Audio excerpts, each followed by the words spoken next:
Auzubillahiminash-shaytanir-rajim. Bismillahir-rahmanir-rahim. Assalamu alaikum wa rahmatullahi wa barakatuh. Yesterday we have discussed the structure of flower. Today we will take up sexual reproduction in plants. As we have seen yesterday, the main organ of sexual reproduction in flowering plants, that is the flower. Today we will take up first the definition of sexual reproduction, what is sexual reproduction, and then we will take other aspects. This sexual reproduction, it is a type of reproduction which involves the fusion of male and female gametes. Involves the fusion of male and female gametes. The male and female gametes, they are produced by stamens and carpels of a flower.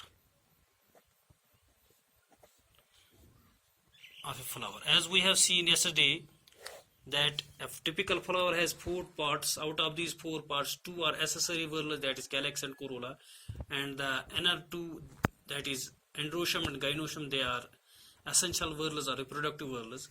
The individual unit of an androecium is called stamen, and the individual unit of a gynoecium is called carpel. And we can say stamen is the male reproductive part of a flower and carpel is the female reproductive part of a flower. This stamen produces male gametes.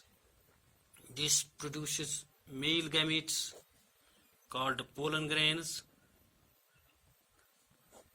and this carpel, it produces female gametes, what we call as eggs. Both these male and female gametes, they are haploid. They are haploid because they are produced by the process of meiosis. They are produced by the process of meiosis, that is why they are haploid.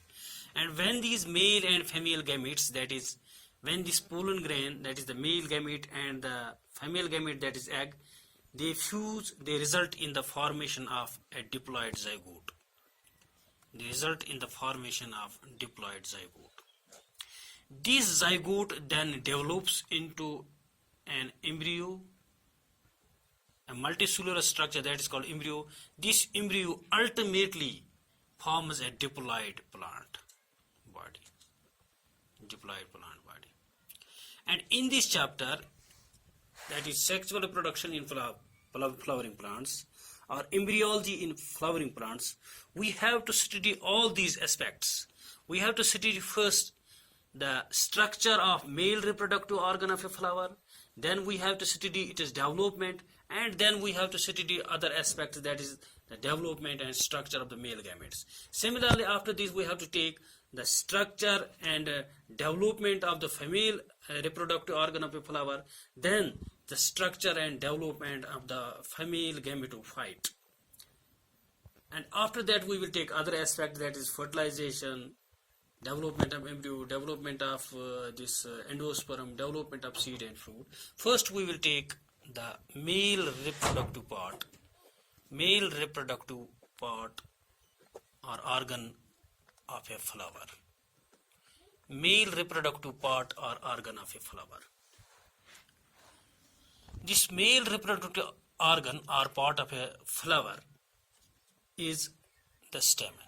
The stamen is the male reproductive organ or part of a flower. All the stamens are collectively known as androecium. They constitute what we call as androecium, as I have already told you. And each stamen consists of 2 parts. And each stamen consists of 2 parts, an upper fertile part called as anther, and a lower sterile stalk called filament. And we can say a typical stamen has 2 parts, lower sterile filament or lower sterile stalk called filament and an upper fertile part called anther. A typical angiospermic anther has two lobes. That is, it is bilobed. It is bilobed. And the two lobes are connected by a strial tissue. And in this anther, we have a strial tissue that is called connective. That is called connective. This connective makes this anther bilobed. It divides this anther into two lobes. That is why we call this anther as bilobed or bithyx. A typical angiospermic anther is bilobed or bithyx because of the presence of a strial tissue called connective, which divides this anther into two parts. However, in some families like Malvaceae, anther is monothyx. That is, it is single lobed. There is no connective. Anther is single lobed. And generally, anther is bilobed. That is called a bithyx anther. But in some families like Malvaceae, anther is monothyx. And in the family Malvaceae, anther is single lobed. It is monothyx. But in most of the families, anther is bilobed.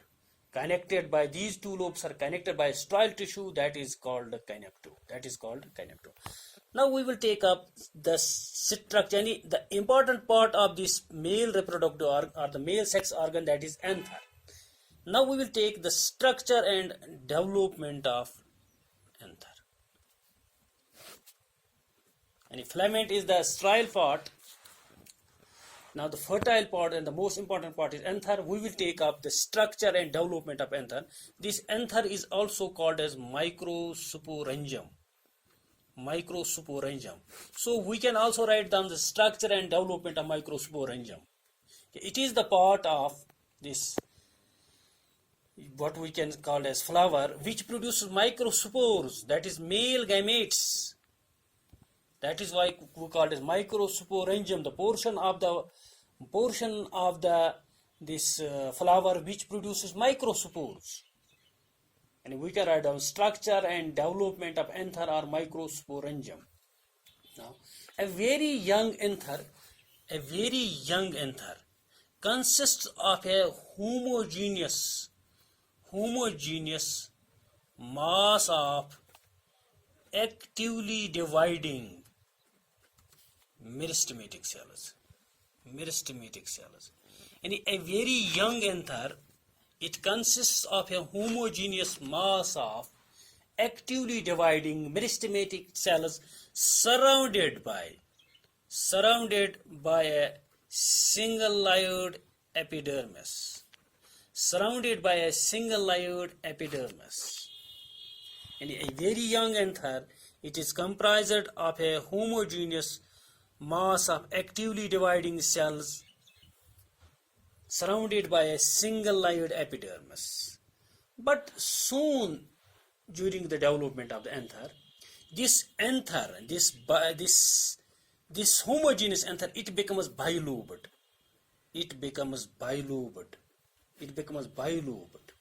This anther becomes bilobed. It becomes bilobed. You see, and due to the formation of this connective strial tissue in the center, this anther, it becomes bilobed and bithyx.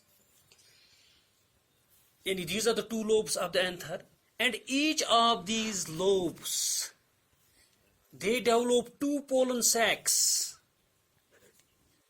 And two lobes develop 4 pollen sacs. Each of the pollen, this anther lobe, it develops 2 pollen sacs or microsporangia. Or pollen sacs. And all these pollen sacs, they are situated at the 4 corners of an anther. That is why we call this anther as tetrasporangiate. And a typical angiospermic anther is tetrasporangiate. containing 4 microsporangia or pollen sacs, and these are situated at its 4 corners.